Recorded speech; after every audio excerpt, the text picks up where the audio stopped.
What's good then, YouTube? Hope you're all doing very well. Welcome back to another video here on our channel. Today, we are going to be talking about the new patch that is going to be dropped on FIFA 22 very soon. This is the biggest patch that I think we've had for me on FIFA in a very, very long time, to be honest with you. There is a lot of it to go through. I took a little glance when it came out last night, but I thought we could go through and talk about it today. And I want you to let me know down below in the comment section, what do you think to these changes? Are you happy with it? Do you like the look of it? Are you excited for it? What do you think it will do for FIFA 22 Ultimate Team, FIFA 22 in general, right now? So one thing that I'm actually really glad about, they have fixed during away matches, players will see their own equipped pitch line instead of the opponent's. People out there that put green pitch lines on, just stuff that's really hard to see. I'm very frustrating, so I'm actually really glad they have fixed that. So well done. Not too fussed about that. And then the rest of this here is just general issues, bugs, things like that.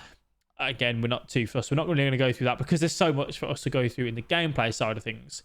Driven passes are now more likely to be intercepted by players standing in a ball travels path. We know driven passes are really good on FIFA 22. Something that, you know, we want to use a lot. Players want to use a lot.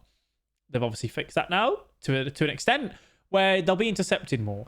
I'm kind of looking at this and saying more of a, it's good to write it down. I've seen EA try to patch interceptions loads of times, make interceptions better, and we've not had it. So I'm kind of holding my breath a little bit on this one. I'm not too optimistic, but hey, we'll see. Let me know if you think that's a good thing. I think the driven passes are too strong. I haven't read the rest of this. I don't actually think driven passes are the problem of intercepting. Well, they are a problem with intercepting. I actually think driven passes are just broken because the way that your striker can take a touch, which is inch perfect pretty much every time. I think that's what we need to be looking at. I don't know if that's in the patch notes, by the way. I haven't read enough. Some dribbling animations triggered by moving the left stick would include the ball carrier taking small touches to avoid potential tackle, which now only occur when the contextual agile dribbling setting is so on. So this is basically something that, you know, players and pros alike have been talking about for a very long time.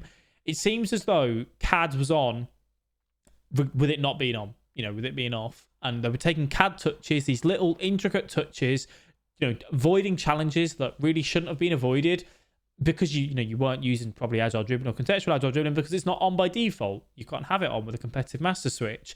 So the fact that was a problem and have now fixed it is good. When defending a cross with the auto switching set to automatic on air balls and loose balls, or only air balls, an automatic player switch will occur slightly faster than before. So this is something that I've not experienced too much, but a good friend of mine, Mr. Aubrey, has spoke about it a lot, where the ball will get whipped in and it ends up changing to a different man, someone that he just didn't necessarily expect. And it gets the wrong player switch and it goes to the wrong man and the opponent obviously gets a chance from that. So EA have gone ahead and fixed that, so well done to them for doing that. Reduce shooting assistance when attempting a shot in situations where the goalkeeper is positioned closely to either one of the posts. So I'm intrigued by this. This is one thing that I'm not a massive fan of these, you know, pitch notes that we get from EA.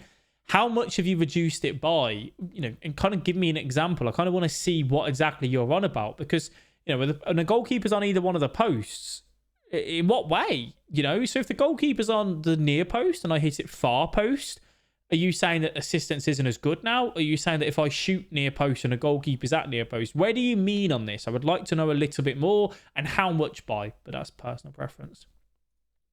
The corner glitch has been fixed, ladies and gentlemen. No more corner glitch. When playing matches with a defensive corners custom tactics slider to 1 or 2 bars, more players will now be positioned outside the box at the halfway line.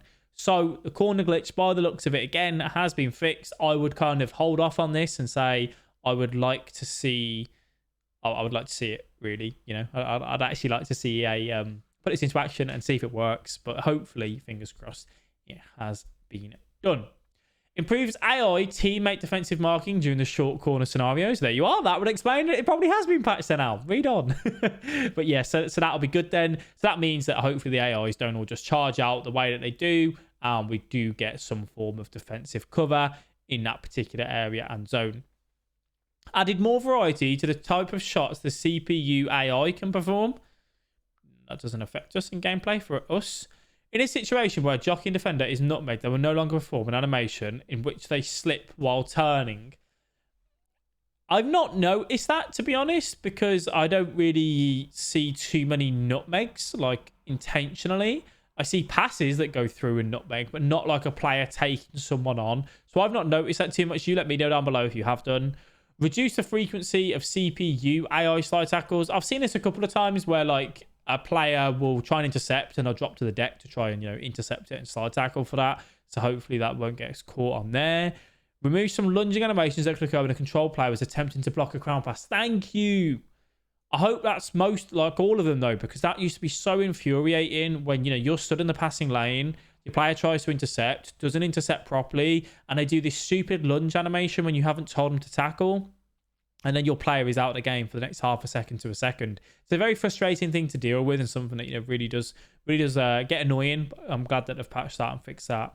Goalkeepers were sometimes unable to make the saves when shots came close to them with their knees or head. Yeah, we've seen that plenty of times where goalkeepers just flap at the ball, like they're just terrible at what they do. So that's really good to see. Hopefully that's been patched. Goalkeepers to me, since that original nerf they had, have been so inconsistent. It doesn't seem like there's any consistency to goalkeepers, and they are bad and they are terrible and they are not good. So I'm happy that they have patched that and made that better for sure.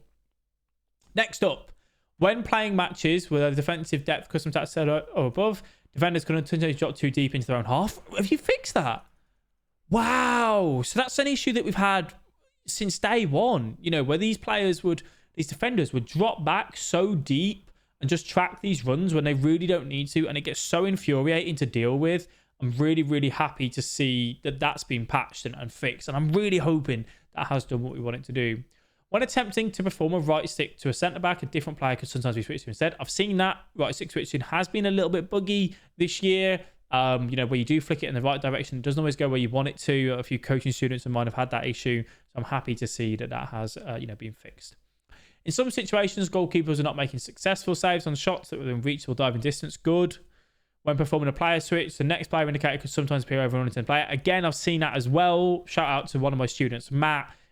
We've seen this to be an issue, and again, not much we can do about it, but hopefully that has been patched as well.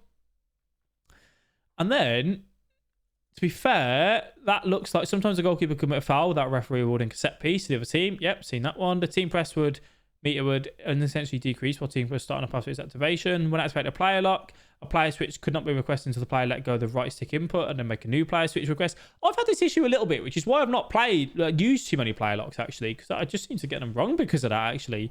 Sometimes a foul's been fixed. Go on. Referees this year have been so bad. Last year we had ones where they would blow up for anything, and this year it's been the complete opposite in the extreme. It's good to see that has been fixed as well. When requesting a first-time driven pass, the let ball sometimes being performed. Yep, that happens a lot. Not too sure how to fix that though. Interesting. We'll see. We will see. There is a lot here. In a rare situation, when passing a goalkeeper and caught, player the goalkeeper remains selected. Yeah, that one's funny. When standing up after a slide tackle, a foul could be incorrectly called on the player standing up. In situations where a defender would make an unsuccessful attempt to block a shot, an animation could occur which involves the player moving their leg away from the ball. It was a visual, did not affect the outcome of the situation.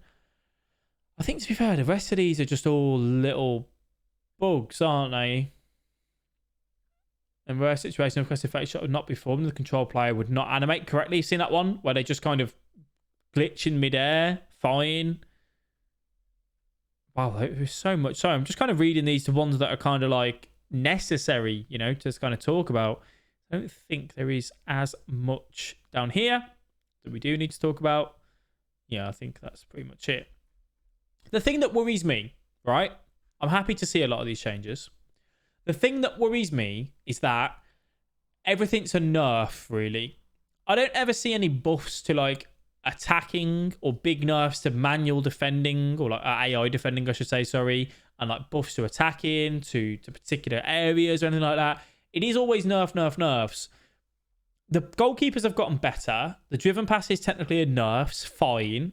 The A pass, X pass got buffed last patch so that the ball was a bit quicker. I still don't think it's quick enough. I still think the driven passes are strong.